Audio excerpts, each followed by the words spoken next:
Hola artistas con clase, hoy os voy a enseñar a hacer una manualidad súper completa para que los niños se entretengan este verano.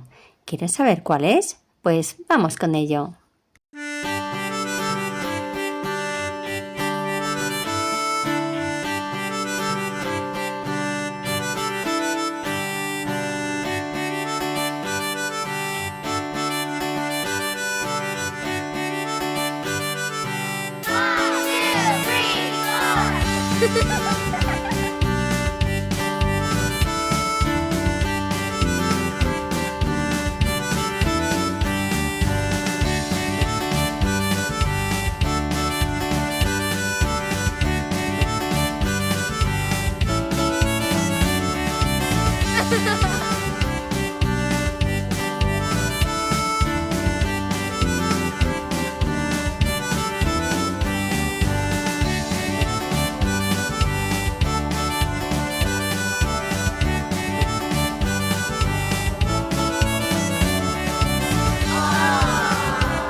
Esta divertida actividad en la que se utiliza papel de acetato es una excelente opción.